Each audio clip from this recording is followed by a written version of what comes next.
설탕으로 나라의 역사가 시작되었다는 거 상상해 보셨나요? 이 녀석은 타이난의 명물 장어 끈적 국수입니다. 한 입 먹어보면 당황스러울 정도로 답니다. 국물이 마치 시럽 같거든요. 타이난의 식탁은 유독 달콤합니다. 얼마나 달면 대만 사람들 사이엔 이런 농담까지 있습니다. 타이난은 공기조차 달다. 그런데 이 단맛이 사실은 400년 전 대만을 다쳤던 거대한 운명의 흔적이라면 믿으시겠습니까? 설탕이 어떻게 이 섬의 역사책을 만들고 오늘날까지 이어졌는지 설탕으로 쓰여진 대만의 역사, 지금 바로 탐험해 봅니다. 이곳은 대만의 아마존이라 불리는 스차오 녹색 터널입니다. 400년 전 지구 반대편에서 온 이방인들은 아마 이런 낯선 풍경을 마주하며 이런 고민을 했을 겁니다. 여기서 어떻게 돈을 벌어야 하지? 대항해 시대의 후발주자였던 네덜란드, 마카오에선 포르투갈에 깨지고 펑후 제도에선 명나라에 쫓겨났습니다. 갈 곳 없던 그들이 어쩔 수 없이 닿은 곳, 그곳이 바로 여기 타이난이었습니다. 그들은 이곳에 붉은 벽돌을 쌓아 요새를 만듭니다. 지금은 안평고성이라 불리는 젤란디아 성의 시작입니다. 처음엔 사슴 가죽을 팔았습니다. 일본 사무라이들의 갑옷 재료로 인기가 아주 좋았거든요. 하지만 10년 만에 사슴의 씨가 마르기 시작하자 네덜란드는 절박해졌습니다. 그리고 그 절박함 속에서 이 땅의 진짜 가치를 발견합니다. 뜨거운 태양과 끈적한 습도, 이곳은 설탕을 만들기에 최적의 땅이었습니다. 당시 설탕은 하얀금이라 불렸습니다. 특히 단맛을 금지했던 일본 다이묘들은 이 설탕을 맛보기 위해 자신들의 광산에서 캔 은을 아낌없이 지불합니다. 타이난에서 은 두세 냥으로 산 백설탕이 바다 건너 일본에 닿는 순간 가격은 은 15냥까지 치솟았습니다. 당시 은 10냥이면 중산층 집 한 채를 살 수 있었으니 타이난 흙에 사탕수수를 심으면 그야말로 은자가 쏟아지는 셈입니다. 네덜란드는 타이난의 폐하를 거대한 설탕 공장으로 개조하기 시작합니다. 하지만 문제가 있었습니다. 정작 이 고된 일을 할 일꾼이 없었죠. 자유로운 영혼이었던 원주민들은 농사일과 맞지 않았습니다. 고심하던 네덜란드는 파격적인 조건을 내걸고 바다 건너 중국 한족들을 불러 모읍니다. 소와 땅을 빌려주겠다. 세금도 깎아줄게. 와서 사탕수수만 심어라. 그리하여 대만 인구의 90% 이상을 차지하는 한족들의 대이동은 이렇게 설탕이라는 비즈니스를 위해 시작되었습니다.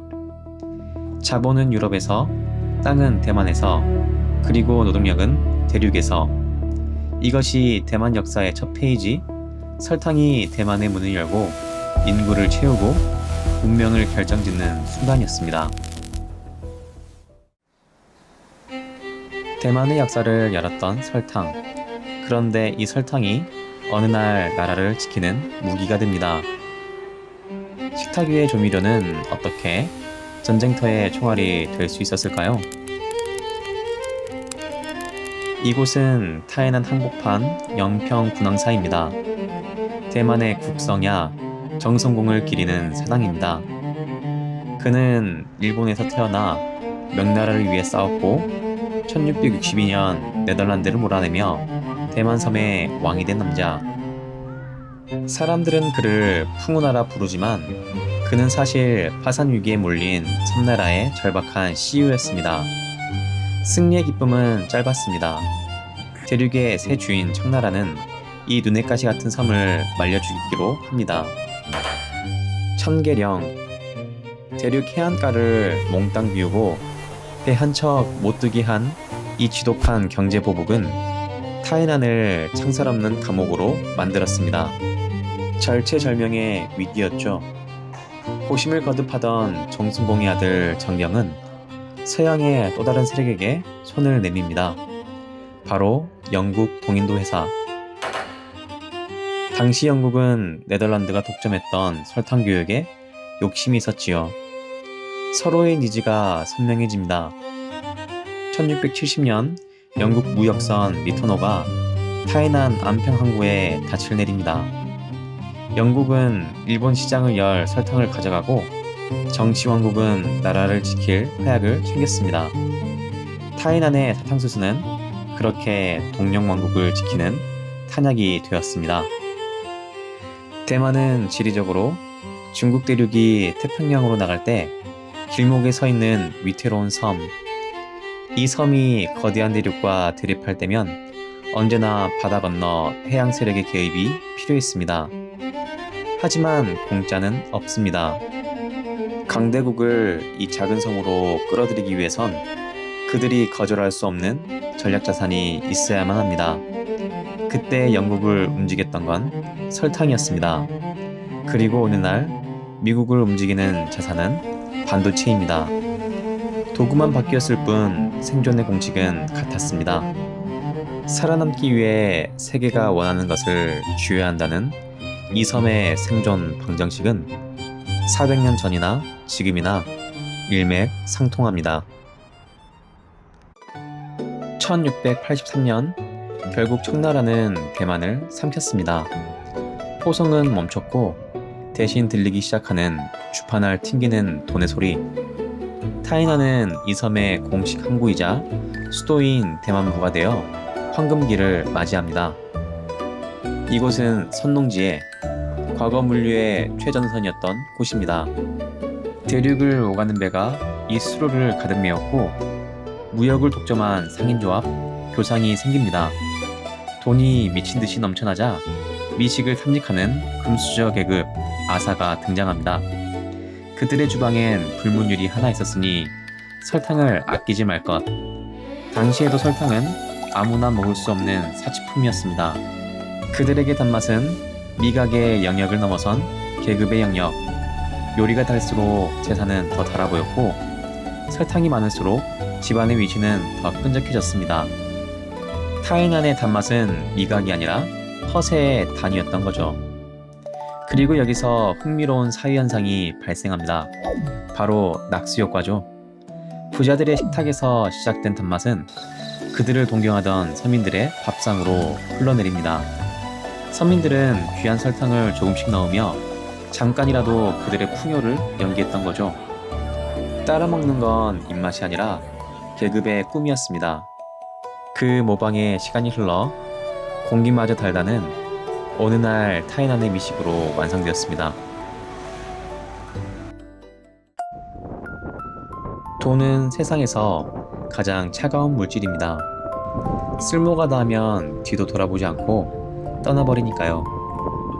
19세기 후반 타이난은 그 냉혹한 이별을 통보받습니다. 세상은 거대한 철갑선이 바다를 누비는 시대로 변했는데 수심이 얕은 타이난의 항구는 그 거대한 시간의 흐름을 품을 수 없었습니다. 물길이 막히자 돈길도 끊겼습니다. 1887년 자본은 더 깊은 바다가 있는 까오슝으로 권력은 더 넓은 땅이 있는 타이베이로 썰물처럼 빠져나갔습니다.